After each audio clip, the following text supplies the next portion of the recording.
Bon retour ou bienvenue sur ma chaîne, je suis Océane et je vous présente ici une conférence de Neville Goddard de 1965 intitulée « Voici mon nom pour toujours, je suis ».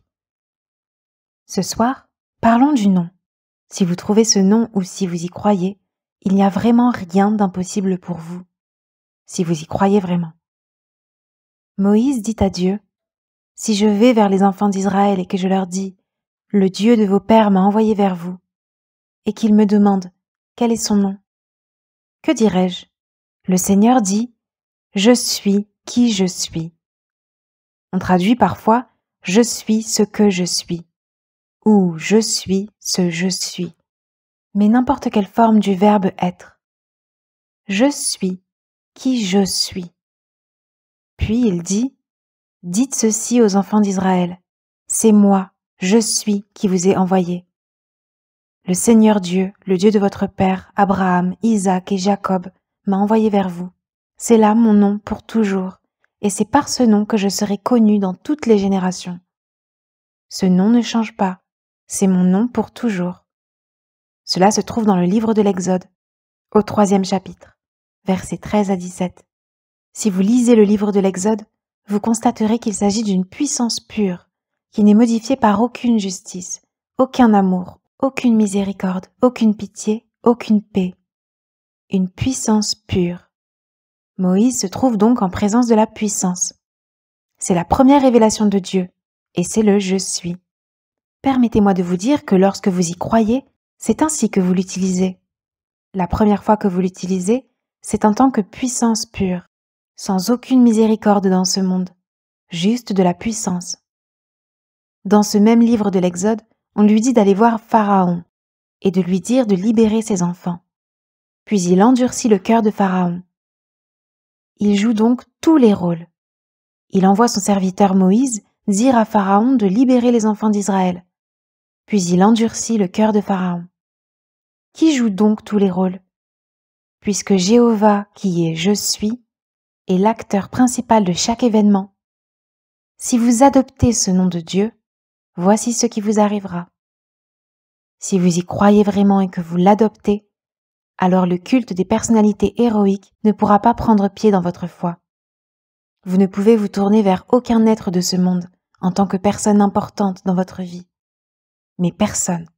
Vous ne pouvez désigner personne. Cette nuit, un grand homme quitte le monde, et nous l'admirons tous en tant que personne. Mais lorsque vous adoptez le nom de Dieu, le Dieu d'Israël, et que vous croyez réellement au Dieu d'Israël, qui est « Je suis », et que vous savez qu'il joue tous les rôles, alors vous ne pouvez pas vraiment vous tourner vers un culte de personnalité héroïque. Vous n'en trouverez pas en Israël, absolument aucun. Il n'y a que « Je suis ». La première révélation est donc celle de la puissance pure et simple. Vous pouvez le faire et vous êtes invités à le faire. Ainsi, Pharaon, qui était condamné par le monde, a été endurci par ce même dernier qui lui demandait de libérer les enfants d'Israël. Alors quand vous le voyez, vous pouvez dire à la toute fin du drame « Père, pardonne-leur, ils ne savent pas ce qu'ils font ». Luc 23, 34. Car Dieu le Père a joué tous les rôles. Mais on ne sait pas qu'il est Dieu le Père au début de la révélation du nom. Le nom se révèle comme une pure puissance, rien que de la puissance. Puis il se déploie et arrive finalement à la fin. Et la fin, c'est Dieu, le Père. Et le Père est un amour infini. Mais nous ne le savons pas avant la toute fin. Il nous est dit, Dieu a parlé à nos pères de diverses et nombreuses manières, par ses serviteurs les prophètes. Mais dans ces derniers temps, il nous a parlé par un Fils. Hébreux 1:1. Maintenant que nous savons qu'il parle par l'intermédiaire d'un Fils, il doit être un Père. Vous ne pouvez pas parler à travers votre Fils si vous n'êtes pas un Père. Et le Fils révèle le Père. Matthieu 11:27. Mais tant que vous n'avez pas atteint le point où vous voyez le Fils et savez qui est Dieu le Père, vous êtes poussé à utiliser le pouvoir pur et simple. Vous êtes donc invité à utiliser la puissance. Puis-je vous dire comment l'utiliser? Le nom est simplement « Je suis ». Ce n'est pas Neville, ce n'est pas John Brown, ce n'est pas Mary Smith. Ce n'est aucun nom en dehors de « Je suis ». C'est Dieu et c'est une puissance infinie. Vous pourriez ce soir, assis ici, fermer les yeux sur l'évidence et oser supposer que vous êtes maintenant celui que vous désirez être et supposer que vous l'êtes. Ne demandez pas comment. C'est un pouvoir, un pur pouvoir. Et d'une manière que personne ne connaît, cette supposition réarrangerait la structure entière de votre monde et reflèterait l'accomplissement de cette assomption. Vous pourriez en ce moment même supposer que vous êtes ailleurs, bien que vous soyez ici et que vous n'ayez aucun moyen de vous y rendre. Et soudain, si vous osez le supposer, en croyant au nom, au seul nom que possède le Dieu d'Israël, je suis, si vous osez l'assumer, alors un pont d'incident se formera sur lequel vous serez obligé de vous déplacer. Vous traverserez ce pont d'événements menant à l'accomplissement de votre assomption. Si vous croyez au nom du Dieu d'Israël, vous ne quittez jamais l'Égypte tant que vous n'acceptez pas le Dieu d'Israël. Personne ne la quitte. Tout le monde est en Égypte. Tout le monde est enterré dans un cercueil, comme nous le dit si joliment le livre de la Genèse. Au commencement, Dieu. Genèse 1:1. Cela commence, et la Bible se termine, c'est-à-dire le livre de la Genèse, dans un cercueil en Égypte. Genèse 50:26. Et qui est mis dans un cercueil en Égypte? Joseph, le rêveur. Qui est le rêveur? N'êtes-vous pas un rêveur? Voici venir ce rêveur, Joseph, le prototype de l'accomplissement du dessein de Dieu. Genèse 37:19. Il a dit, « Tu as voulu le mal pour moi, mais Dieu a voulu le bien. » Genèse 50:20. Dieu a donc joué sur les deux tableaux. Il vous a fait me vendre en Égypte, mais il l'a fait dans un but précis, pour que je montre au vaste monde entier qui est Dieu. Il est le rêveur. Le rêveur dans l'homme, c'est Dieu. Lorsque vous dites « je suis », c'est Dieu. La Bible ne reconnaît qu'une seule source de rêve. Tous les rêves, toutes les visions viennent de Dieu. Nombre 12:6, Job 33:15. Donc, alors que je me tiens ici, je peux faire un rêve d'un jour où je peux fermer les yeux et tomber dans une petite sieste, et faire un rêve de nuit incontrôlé. Ou alors, je peux ouvrir les yeux sur le monde et ignorer le monde entier, et faire un rêve de jour contrôlé, toujours le même rêve. Tel est le pouvoir de Dieu, qui est « Je suis ». Si vous acceptez le Dieu d'Israël, vous commencez à sortir d'Égypte. C'est le début de l'Exode. Mais l'homme a beaucoup de mal à respecter le temps. Il est toujours en train de tourner ici, de tourner là, de tourner ailleurs. Il n'arrive pas à rester fidèle au temps. Le temps, c'est « je suis ». Si je dis « tu es », je m'en vais. Si je dis « il est », je m'éloigne. Si j'utilise le mot Seigneur et que je pense à autre chose qu'à « je suis », je m'éloigne. Si j'utilise n'importe quel nom utilisé dans les Écritures pour désigner Dieu et que je ne lui permets pas de s'inscrire en moi en tant que « je suis », je m'éloigne complètement. Ainsi, le Yod He Vav He, qui est le Seigneur dans les Écritures et qui signifie « je suis », est le verbe « être ». Mais il n'y a pas de son. Il y a 4 consonnes, et personne ne peut vraiment le prononcer. Mon vieil ami Ab a essayé de m'expliquer comment le prononcer, mais il n'y arrivait pas. On ne peut pas prononcer Yod He Vav He en hébreu. Il n'y a aucun moyen de le prononcer. Mais nous avons ajouté quelque chose et essayé de lui donner un son. Nous l'appelons Jéhovah. Certains l'appellent Yahvé. Mais on ne peut pas prononcer le nom. C'est le nom imprononçable de cette puissance qui est « Je suis ». Si vous vous souvenez toujours que lorsqu'ils utilisent le mot Adonai, ils utilisent le mot Adonai pour dire Yod He Vav He, parce qu'ils ne peuvent pas prononcer Yod He Vav He, ils disent Adonai. Parfois, ils utilisent un autre mot, Aleph Lamed, et ils utilisent de nombreux mots. Mais quel que soit le mot que vous entendez pour Dieu, vous pouvez toujours vous rappeler que c'est « je suis » et personne d'autre. Alors vous ne pouvez pas vous tromper. Tout est possible à Dieu. Si un homme peut se tenir devant un tableau et y voir simplement ce qu'il veut voir, ce qui, s'il le voyait, impliquerait qu'il possède le bâtiment, alors qui le regarde? Eh bien, que voyez-vous? Je vois et je lui dis exactement ce que je vois. Eh bien, si je le vois, cela impliquerait que je possède tout le quartier. Et c'est tout ce que je fais. Alors je le fais. Et 2 ans plus tard, sans un sou en poche, je possédais le quartier. Et c'est vrai, je n'invente rien, je vous raconte une histoire vraie. Ce bâtiment a été acheté en 1924 pour 50 000 $. Et il n'avait pas un sou en poche. Il l'a vendu l'année dernière pour 840 000 $. Et il n'y a pas d'impôt sur la plus-value. Voilà l'homme qui est mon deuxième frère, qui regarde et utilise simplement le seul nom de Dieu, qui est Je suis.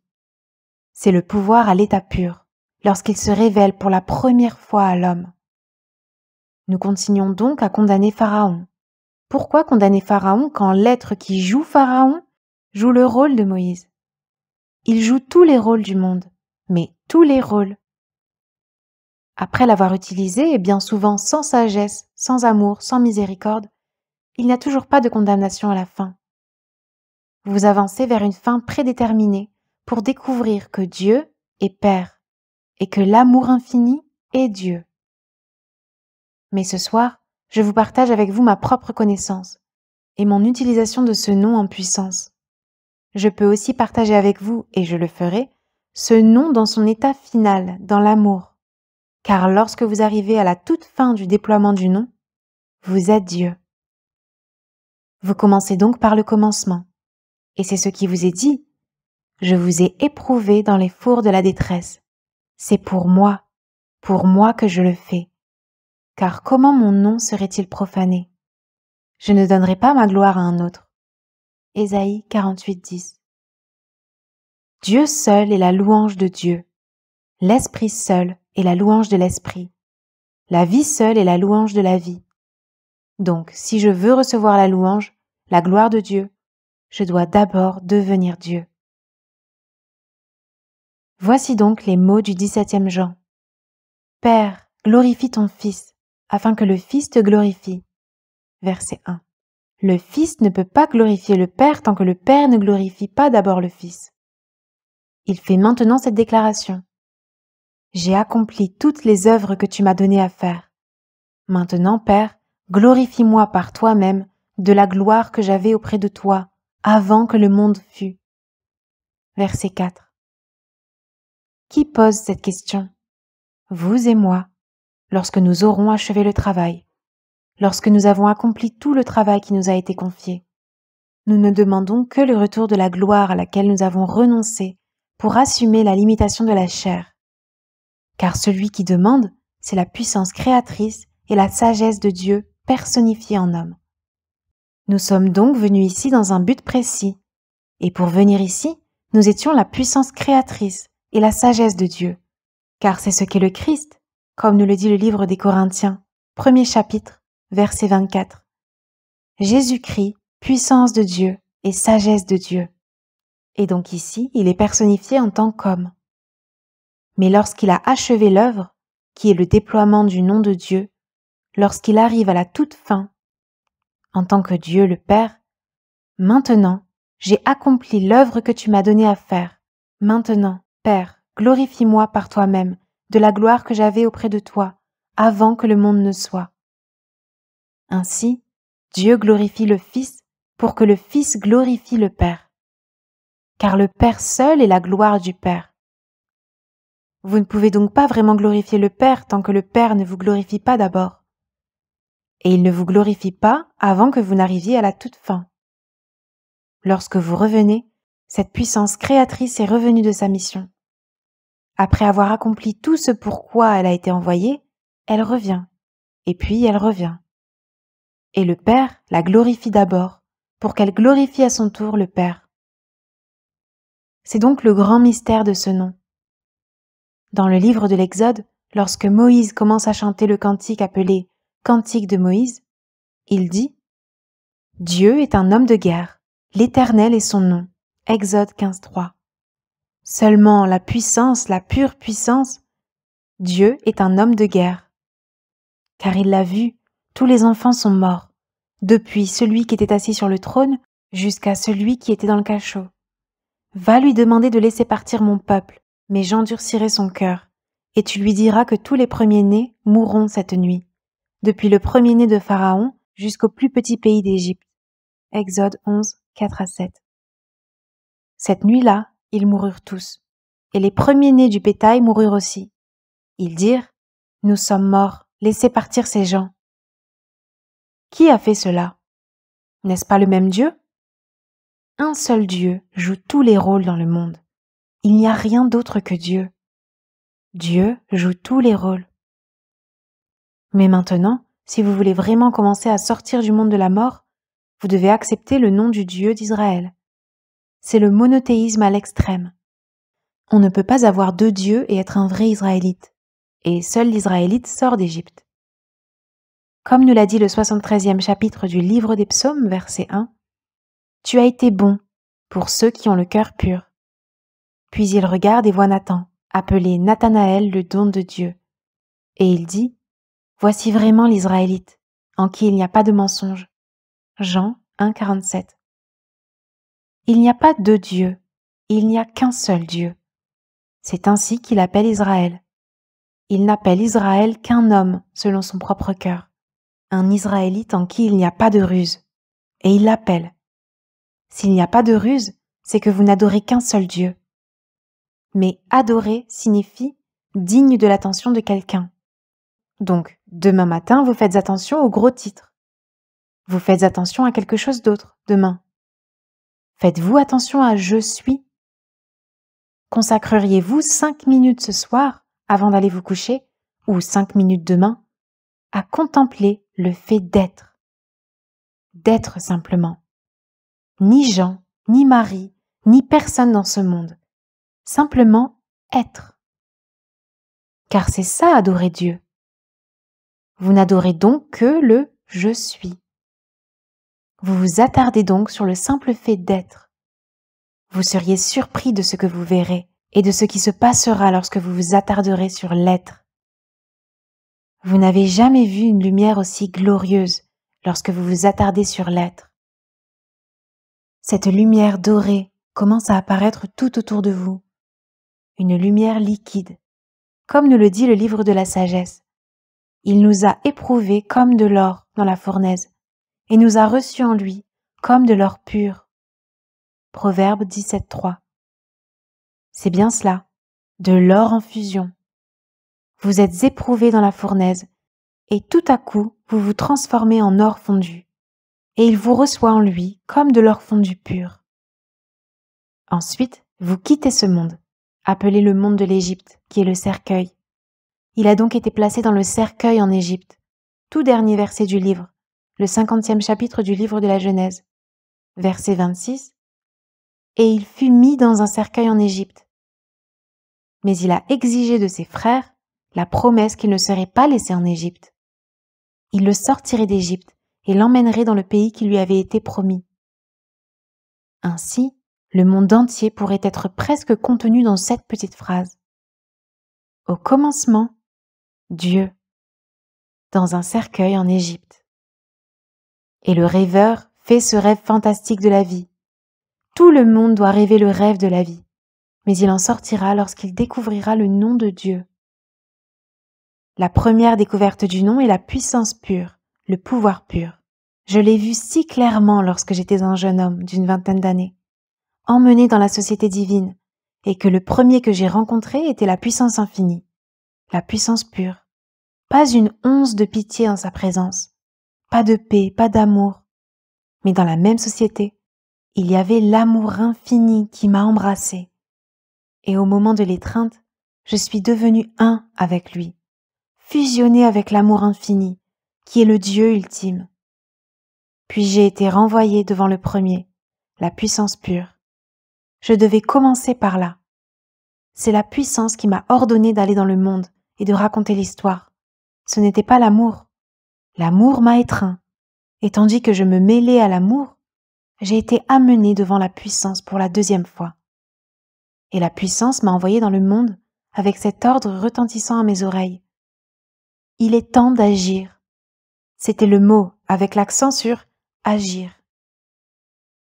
Dieu seul agit et est dans tous les êtres ou hommes existants. C'est donc à celui qui est le seul à donner la décision. William Blake. Il ne fait qu'agir. J'ai commencé de cette manière, en essayant de le tester, et cela a fonctionné comme un charme. À partir de ce moment-là, le nom lui-même a commencé à se déployer à des niveaux plus élevés, toujours possible, mais à des niveaux de plus en plus élevés, jusqu'à ce qu'on atteigne l'ultime. Et l'ultime, c'est l'amour. Dieu est l'amour infini, et Dieu est le Père. Mais vous ne connaîtrez jamais le Père si ce n'est à travers le Fils. Et c'est donc le Fils qui vous révèle à vous-même. Lorsque le Fils unique de Dieu se tient devant vous, et que vous savez qu'il est votre Fils, alors vous savez qui vous êtes. Vous êtes le Père. Ne voyez-vous pas dans cette affirmation « Je suis » cette étrange et merveilleuse unité de Dieu et de l'homme? C'est mon nom pour toujours. Lorsque je dis « je suis » et que vous dites « je suis », n'est-ce pas là une étrange et merveilleuse révélation de l'unité de l'homme et de l'unité avec Dieu? Nous comprenons alors la plus grande de toutes les déclarations lorsqu'on lui a demandé quel était le plus grand de tous les commandements, et qu'il a répondu « Écoute Israël, le Seigneur notre Dieu, le Seigneur est un. » Deutéronome 6,4. Écoute Israël, le Seigneur. Le mot traduit par le Seigneur est je suis. Le mot Elohim serait les je suis. Il s'agit de Dieu au pluriel. Puis vient à nouveau le Seigneur, je suis et un. Il s'agit donc d'une unité composée d'autres unités. Ainsi, tous ensemble, nous formons le Seigneur unique, qui est le Dieu d'Israël. Donc personne ne quitte ce monde fabuleux de la mort avant d'avoir accepté le Dieu d'Israël, qui est je suis. Ensuite, il commence. Il peut commettre d'innombrables erreurs. Comme on vous le dit, au cours du voyage, ils ont rebroussé chemin. Ils ont fait tous les efforts possibles pour retourner en Égypte, parce qu'ils ont oublié le temps. Ils n'ont pas pu rester fidèles au temps, qui est je suis. Alors ils ont amené des bijoux en or, et ils ont construit un veau d'or. Et ils ont construit quelque chose d'autre, et ils ont fait quelque chose d'autre. Tout cela en contradiction avec le deuxième commandement. Ne me faites pas d'image taillée. Deutéronome 6,8. L'image taillée n'a pas besoin d'être physique, elle peut être une idée. J'ai rencontré une personne merveilleuse, vous diront-ils. Venez l'écouter, venez l'écouter. Oh, il est si proche de Dieu. Vous oubliez donc « je suis » et vous passez à « il est ». Ce n'est pas Dieu, ce n'est pas du tout là. Dieu ne porte pas le nom de Neville ou de John Brown. Ce sont des masques, oubliez-les. C'est simplement « je suis ». Alors où que vous soyez dans ce monde, quoi que vous fassiez, si vous pouviez seulement vous souvenir du nom de Dieu et l'invoquer, vous seriez instantanément, racheté de ce que vous êtes si vous l'invoquez, dans un autre état.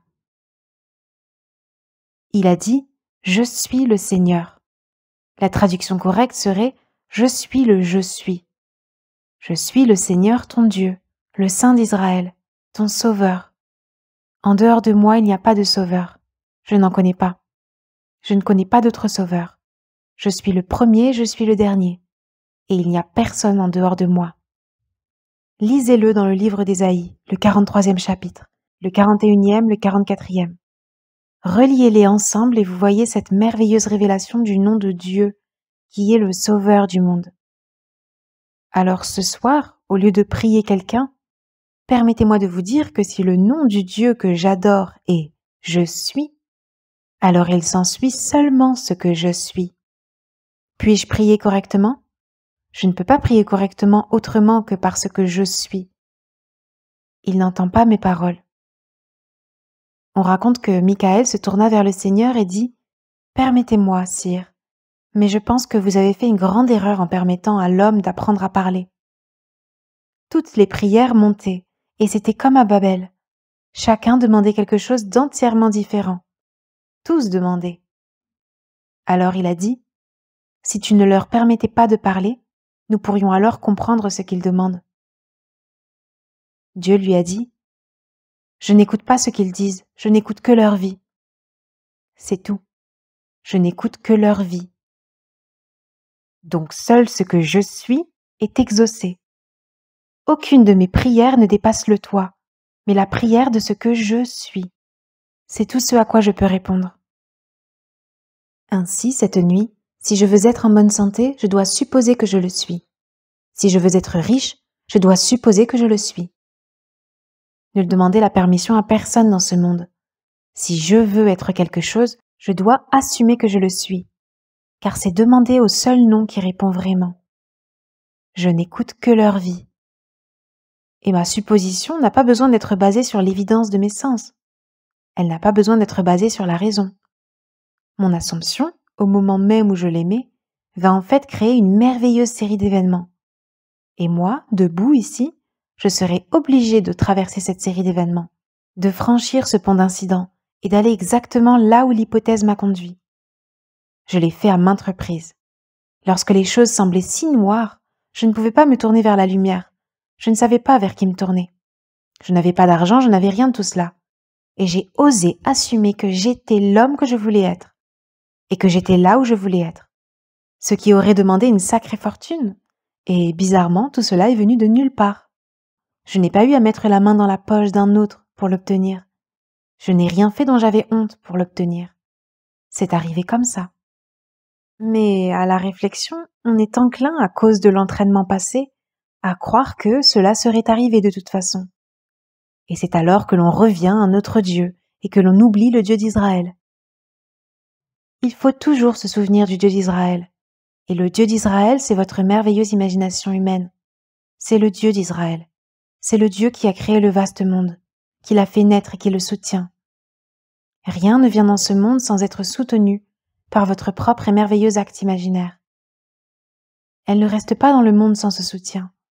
Et lorsqu'elle cesse de recevoir ce soutien, elle disparaît, comme si elle n'avait jamais été présente. Tel est le Dieu dont je parle. C'est le Dieu d'Israël, votre merveilleuse imagination dont je parle en tant que je suis. C'est Dieu. Commencez ce soir, car vous êtes encouragés à le faire. Reprenez le livre de l'Exode. C'est une pure puissance. Si vous êtes dans les affaires, essayez. Le jour viendra où vous parcourrez toute la série et où vous arriverez à l'accomplissement de tout cela, et où vous découvrirez qu'il est le Dieu de l'amour. Non seulement le Dieu de l'amour, mais aussi le Père. Dieu doit donc vous donner sa propre gloire, parce qu'il ne peut recevoir la gloire de personne d'autre que lui-même. Pour recevoir la gloire de votre part, il doit donc vous donner lui-même. Et comme il est un Père, il vous donne lui-même en tant que Père, et ce faisant, il vous donne son Fils. Alors vous voyez son Fils, et son Fils vous appelle Père. Et vous le savez, il n'y a aucun doute dans votre esprit sur son identité. C'est votre Fils. Vous regardez ce visage céleste, qui est le Fils unique de Dieu, Psaume 2,7, et vous savez que vous êtes son Père, et qu'il est votre Fils. Le drame est alors terminé. Mais l'héritage qui est Dieu lui-même ne peut être actualisé, ou du moins n'est pas pleinement réalisé par vous qui en avez fait l'expérience, tant que vous portez encore le vêtement de chair. C'est un voile d'oubli, c'est une amnésie, ce petit vêtement. Une amnésie complète lorsque vous entrez dans ce monde et que vous assumez les limitations du vêtement de chair. Vous jouez donc le rôle, puis vous entendez de la bouche de ceux qui l'a envoyé dans le monde la véritable signification de son nom et le pouvoir de son nom. Vous le prenez et vous l'utilisez. S'il fait ses preuves, qu'importe ce que pensent les autres. Que savons-nous de mieux et de plus complet dans ce monde que ce que nous avons expérimenté? Connaissons-nous quoi que ce soit dans ce monde de manière plus approfondie que ce que nous avons expérimenté? Si j'en ai fait l'expérience, qu'importe ce que les autres peuvent me dire. Je vous dirai que vous n'en avez pas fait l'expérience, sinon vous ne me diriez pas que c'est mal. Si vous en aviez fait l'expérience, vous auriez été d'accord avec moi, et donc vous n'en avez pas fait l'expérience. Attendez, vous en ferez l'expérience. Lorsqu'un homme a fait l'expérience de Dieu, ce que le monde dit à propos de l'absence de Dieu n'a pas vraiment d'importance. Beaucoup d'entre eux disent qu'il n'y a pas de Dieu. Cela n'a pas vraiment d'importance.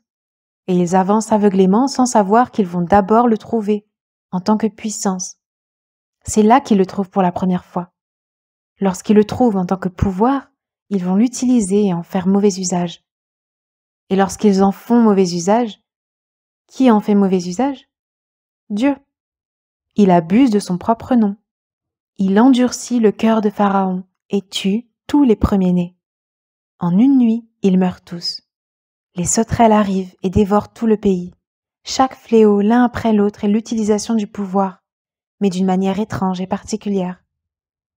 Eh bien, ce n'est pas grave, vous êtes invités à en user et en abuser. Puis vient la douleur, et il vous fait passer par les fourneaux. Je t'éprouverai dans les fours de l'affliction. C'est pour moi que je le fais, car comment mon nom serait-il profané? Je ne donnerai pas ma gloire à un autre. Ésaïe 48, 10. Il doit donc m'amener à cet état qui lui ressemble avant de pouvoir me donner sa gloire, avant que je puisse refléter sa gloire. Il ne peut pas me la donner tant que je ne suis pas un avec lui. Il me fait passer par tous ses fourneaux, et finalement je deviens de l'or en fusion, et je peux être rapidement modelé à son image. En un clin d'œil, cet or en fusion prend son image, et vous montez alors directement au ciel avec Dieu le Père, pour toujours et à jamais. Je peux le partager avec vous. Je ne peux pas vous convaincre par des mots. Je peux simplement vous dire que cela commence avec la première révélation du nom. Et la première révélation est la puissance, une puissance pure et sans merci. C'est la puissance. On l'appelle le Dieu de la guerre, et c'est son nom. Mais une fois que vous l'avez traversé, et que vous l'avez vu, et que vous l'avez utilisé sans pitié, vous en sortirez. Et vous l'utiliserez à un niveau plus élevé, à un niveau encore plus élevé, pour finalement atteindre le niveau le plus élevé. Et c'est le niveau de l'amour, où Dieu est l'amour infini. Et permettez-moi de vous dire qu'il n'y a aucune puissance au monde qui soit comparable à celle de Dieu. Nous parlons de ce pouvoir à ce niveau, mais l'amour est plus grand que tout. C'est le plus grand de tous, car c'est l'ultime de Dieu qui est amour. Alors ce soir, vous prenez ce nom merveilleux et vous l'essayez. Il ne vous décevra pas. Je vous le promets, il ne vous fera pas défaut. Juste, je suis. Oubliez ce que vous avez fait dans ce monde. Oubliez ce que les gens pensent que vous êtes. Oubliez toutes les petites étiquettes que les gens vous mettent. Oubliez tout. Et contentez-vous de « je suis ». Répétez-le-vous à vous-même tranquillement, sans aucun son audible. Juste « je suis ». Vous serez étonné de ce qui se passera. Juste « je suis ». Puis dans ce « je suis », habillez-le de votre souhait réalisé. Essayez donc. Je vous dis ce que j'ai expérimenté. Ce n'est pas une théorie, ce n'est pas une spéculation. C'est une expérience pure. C'est ainsi que l'on arrive à une félicité ultime. Je ne peux dire à personne avec des mots ce que c'est que d'atteindre un état où il n'y a personne d'autre que je suis. Vous êtes un être infini, une lumière pulsante et liquide. Il n'y a pas de monde, pas de gens, rien, juste je suis. C'est un état que l'homme ne peut décrire avec des mots. Ainsi, vous et moi, aussi séparés que nous soyons en apparence, dans cet état, nous ne faisons qu'un. Ainsi, si vous portez son nom, comme il nous est dit, allez, appelez mes filles des extrémités de la terre, et appelez mes fils de loin, tous ceux qui sont appelés par mon nom. Ésaïe 43, 6. N'êtes-vous pas appelés par son nom? Avant de dire quoi que ce soit dans ce monde, vous dites « je suis », n'est-ce pas? Eh bien, c'est le nom. Appelez mes filles des extrémités de la terre, et appelez mes fils de loin, tous ceux qui sont appelés par mon nom. Eh bien, nous sommes appelés par le nom parce que je suis. Vous pouvez dire je suis. Si vous n'êtes pas conscient d'être, vous ne pouvez pas être conscient d'être quoi que ce soit. Vous devez d'abord être conscient d'être en disant je suis. Appelez toutes mes filles, appelez tous mes fils qui sont appelés par mon nom et faites-leur savoir que je suis le seul sauveur. En dehors de moi, il n'y a pas de sauveur. Il les appelle tous et se donne aux appelés. Mais ce soir, Si vous êtes à la recherche d'un meilleur emploi ou d'un changement dans votre monde social ou votre monde physique ou quoi que ce soit d'autre, commencez par le simple pouvoir de Dieu, qui est je suis. Ensuite, Dieu peut faire apparaître n'importe quoi dans ce monde. Tout est possible à Dieu. Ensuite, osez assumer que je suis et donnez-lui un nom. Comme vous l'avez nommé, c'est cela. Alors, je suis. Alors que dois-je dire? Dites simplement, je suis ce que je suis. Quand vous allez les voir, dites simplement, je suis m'a envoyé vers toi. C'est tout ce que vous avez à dire. Certains vous croiront et d'autres non. C'est tout ce que vous dites. Dites simplement, je suis m'a envoyé vers vous, car c'est mon nom pour toujours, dans toutes les générations. Exode 3,14. Donc ce soir, vous assumez simplement que je suis, et ensuite vous le nommez. Dès que vous le nommez, vous mettez cela à la suite, et vous affirmez je suis. Vous dites je suis en bonne santé. Le mot en bonne santé deviendrait cela dans la phrase je suis. Je suis riche, je le suis. J'ai un emploi rémunéré, je suis. Cette phrase au milieu, le mot employé, devient cela dans la phrase. Je le suis et vous l'affirmez. Puis endormez-vous dans cette affirmation comme si elle était vraie. Et testez Dieu pour voir. Comme on vous le dit, venez me tester et vous verrez. Ne sais-tu pas que Jésus-Christ est en toi? À moins, bien sûr, que tu ne satisfasses pas à l'épreuve. 2 Corinthiens 13,5. Jésus-Christ est la puissance et la sagesse de Dieu. 1 Corinthiens 1, 24. C'est cette puissance. Essayez donc cette nuit et voyez si vous n'extérioriserez pas dans votre monde ce que vous affirmez comme étant vrai pour vous-même. Maintenant, entrons dans le silence. Après le silence, Neville laisse la place aux questions. Quelqu'un pose une question, mais elle est inaudible à l'enregistrement. Voici la réponse de Neville. Pour moi, les 4 fleuves sont les 4 sens de l'homme. Les anciens n'ont jamais parlé de 5 sens. Ils parlaient de 4 sens. La vue, le son, l'odorat, puis ils ont regroupé le goût et le toucher. Ce sont donc les principaux débouchés de l'homme à notre époque. La vue, l'ouïe et l'odorat étaient donc les 3 sens. Puis le goût et le toucher ont été regroupés pour le 4e, car ils dépendaient tous deux du contact. Pour goûter, il faut entrer en contact avec ce que l'on goûte. Et pour toucher, il faut qu'il y ait le contact. Question. Comment interprétez-vous cela lorsque vous le lisez? Je l'ai relu et je me suis demandé comment cela pouvait me concerner, et je n'arrivais pas à comprendre. Réponse de Neville. Eh bien, ma chère, j'ai répondu aussi clairement que possible. Les 4 sens qui sortent de l'Éden. L'Éden est en vous. Tout le vaste livre parle de vous. Tout le drame se déroule dans votre propre merveilleuse imagination humaine. Donc, comme l'a dit Blake, l'homme n'a pas de corps distinct de son âme. Ce que l'on appelle corps est une partie de l'âme discernée par les sens, les principales entrées de l'âme à cette époque. Bien qu'il ait utilisé le mot 5 sens dans son merveilleux poème, il le limite à 4. Tous les mystiques se limitent à 4 sens, parce que le sens du toucher et le sens du goût dépendent du contact. Et il dit que c'est la porte occidentale fermée de l'homme. L'homme n'a pas encore ouvert cette porte. S'il pouvait seulement ouvrir la porte occidentale, il regarderait dans les mondes immortels, ce qui, a-t-il dit, est sa tâche. Je ne me repose pas de ma grande tâche, d'ouvrir les mondes éternels, d'ouvrir les yeux immortels de l'homme vers l'intérieur des mondes de la pensée, vers l'éternité, en expansion constante dans le sein de Dieu, l'imagination humaine. Blake. Mais cette porte occidentale de l'homme est fermée, donc ses yeux immortels sont fermés. Les sens immortels sont fermés. Mais il prend la porte occidentale, qui est le sens du toucher, elle est fermée. Question. Neville, où se trouve la question « Appelez mes filles des extrémités de la terre » Neville, c'est dans Ésaïe, au 41e chapitre, et prenez le 43e et reliez-le avec lui. Appelez mes filles des extrémités de la terre, et mes fils de loin, tous ceux qui sont appelés par mon nom. Vous voyez, il y a 2 Ésaïe. Le 2e Ésaïe commence donc au 40e chapitre et ne va pas au-delà du 44e chapitre, d'après ce que j'ai cité ce soir. Il commence au 41e. Ce sont tous des chapitres très courts, 41e ou 43e, et les deux les mettent ensemble. Question. Neville, pourriez-vous récapituler un peu ce que vous avez dit le 5 janvier à propos du premier à être scellé?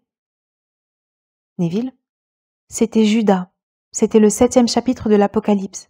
Et les 144 000 qui sont scellés, qui épellent le nom d'Adam, Aleph, Dalet, Merne, c'est 1 plus 4 plus 40.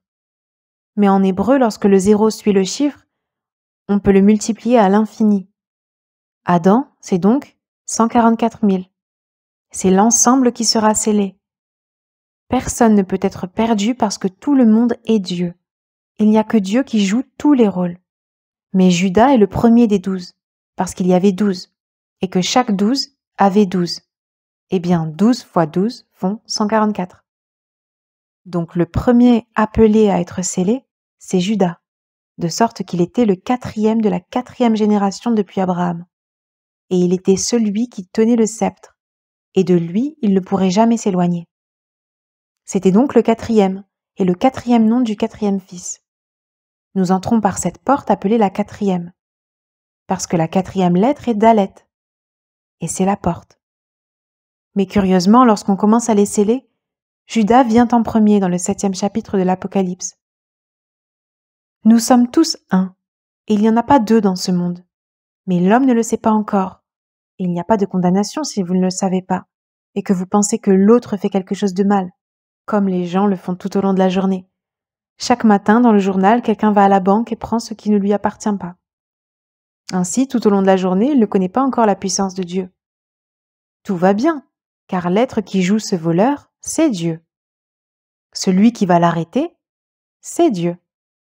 Celui qui va le garder en prison, c'est Dieu. Dieu joue tous les rôles dans le monde. Il n'y a rien d'autre que Dieu. Il n'y a de place pour personne.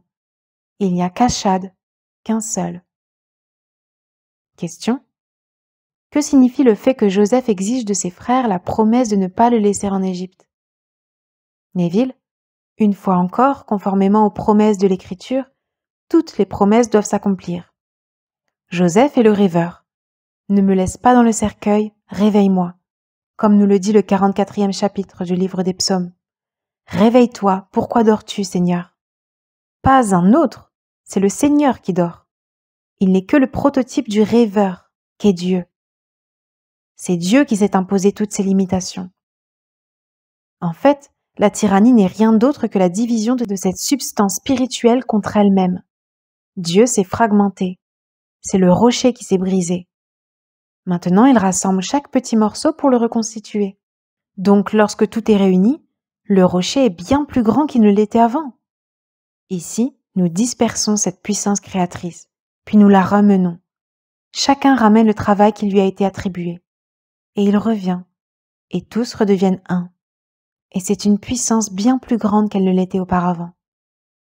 C'est pourquoi, lorsque la Bible parle d'inceste, toute personne que vous connaissez doit être incestueuse si tout est Dieu et que vous êtes Dieu.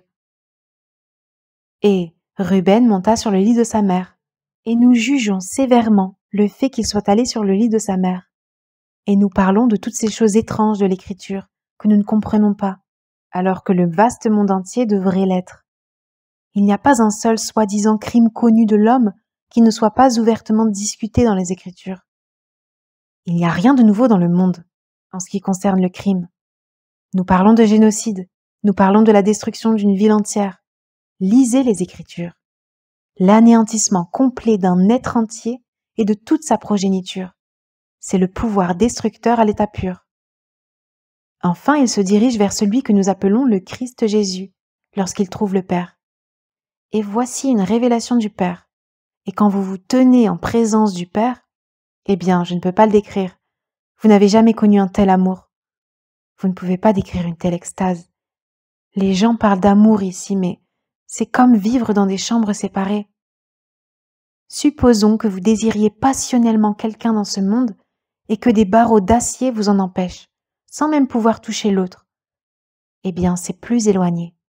Cette chose qu'on appelle l'amour de Dieu, vous ne pouvez pas concevoir l'intimité de cet amour. Vous ne faites qu'un avec l'amour infini, et c'est une extase qui dépasse les rêves les plus fous de l'homme. Et c'est cela l'amour. Le summum, c'est l'amour. Donc, tout le vaste monde dispersé est attiré un par un. Je vous rassemblerai un à un, peuple d'Israël. Ésaïe 27, 12. Vous n'êtes pas rassemblés par deux ou par groupe, mais un par un. Et lorsque vous êtes appelés en présence de l'amour infini, vous vous tenez en présence de l'homme. Et voici l'amour. Et l'amour vous embrasse. Vous savez alors pour la première fois dans l'éternité ce que signifie vraiment l'amour.